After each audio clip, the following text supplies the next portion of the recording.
Isang resolusyon sa Senado ang pinirmahan ng ilang senador. Ito'y bilang pagkondena at pagpalag sa anilay tila paninindak ng Chinese Embassy sa mga opisyal ng Pilipinas.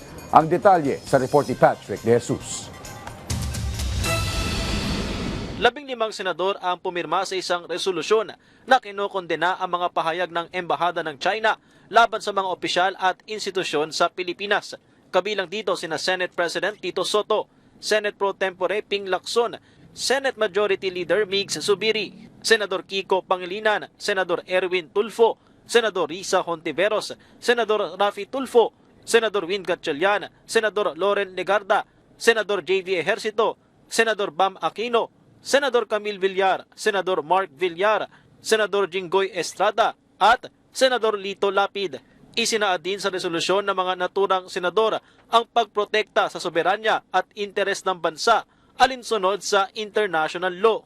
Sa kanilang privilege speech sa pagpapatuloy ng sesyon sa Senado, pinalagan ni na Senador Hontiveros at Senador Tulfo ang tila paninindak ng Chinese Embassy, partikular sa usapin ng West Philippine Sea.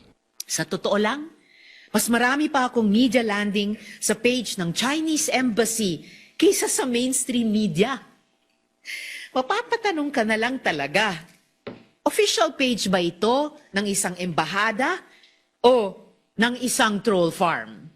Nananawagan ako ng agarang investigasyon sa disinformation network na yan dito sa Pilipinas. Kapag mga sundalo at opisyal natin ang ginugulo, usapin na ito ng national security. If you do not like how democracy works in this country, then you are free to leave the Philippines. Get the out. Mr. President, kung hindi nila gusto kung paano gumagana ang demokrasya sa ating bansa, malinaw po ang sagot. Layas. Pero sina Senador Rodante Marcoleta at Senador Robin Padilla humirit na baka naman si Philippine Coast Guard spokesperson for the West Philippine Sea, Commodore J. Tariela, ang may problema, lalo nang gawa nito ng meme o caricature si Chinese President Xi Jinping. May sagot naman dito si Senador Hontiveros. Pagsasalita ni spokesperson Tariela, imbes na po siguro papaliit ang ating problema, baka lalong lumalaki. Hindi rin naman po tama na ang isang opisyal natin sa gobyerno na isang unipermado pa ay gagawa ng katatawanan o karikature ng presidente ng China. Ang problema talaga ay sa kondukta ng Chinese government sa kasalukuyang dynamics. Ang tawag ko po dyan, Mr. President, sa ugali ng Chinese government, gaslighting. Sila na nga ang gumagawa ng mali, mamasamain pa nila kapag pinuna ng ating panig, ng ating gobyerno, tayo pa ang may kasalanan. Samantala, kasunod ng pagsagip ng China Coast Guard sa mga tripulanteng Pinoy mula sa lumubog na MV Devon Bay cargo vessel noong nakaraang linggo sa bisinidad ng Scarborough Shoal, sinabi ng Philippine Navy na hindi nangangahulugan nito na dapat nang may santabi ang ginagawang pangharas ng mga barko ng China sa West Philippine Sea. We do not expect any further announcements that would highlight such rescue because it is expected. Especially so if the one conducting the rescue has a past record of coercive and aggressive actions.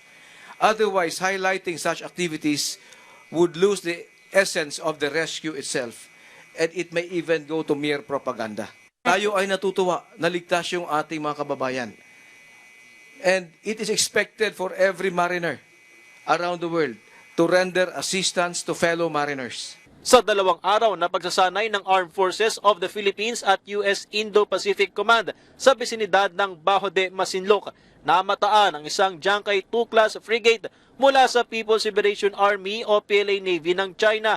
Hindi naman ito nakahadlang sa ika-11 maritime cooperative activity ng Pilipinas at Estados Unidos kung saan magkasamang naglayag ang BRP Antonio Luna ng Philippine Navy at USS John F. ng US Navy. Habang lumahok din ang BRP Gabriela Silang ng Philippine Coast Guard, lumipad din ng FA-50 jets at Super Tucano aircraft ng Philippine Air Force at isang US Seahawk helicopter. Ang MCA ay bahagi ng pag-iit sa karapatan ng Pilipinas sa West Philippine Sea at pagtataguyod sa rules-based international order kasama ang mga kaalyadong bansa. We report as part of the transparency initiative of the government what we monitor in the West Philippine Sea. Numbers do not lie. The facts on the ground do not lie. We don't invent numbers. We have videos for this to supplement all our reports. Hence, we leave it up to the Filipino people to be the judge. Patrick De Jesus para sa Pambansang TV sa Bagong Pilipinas.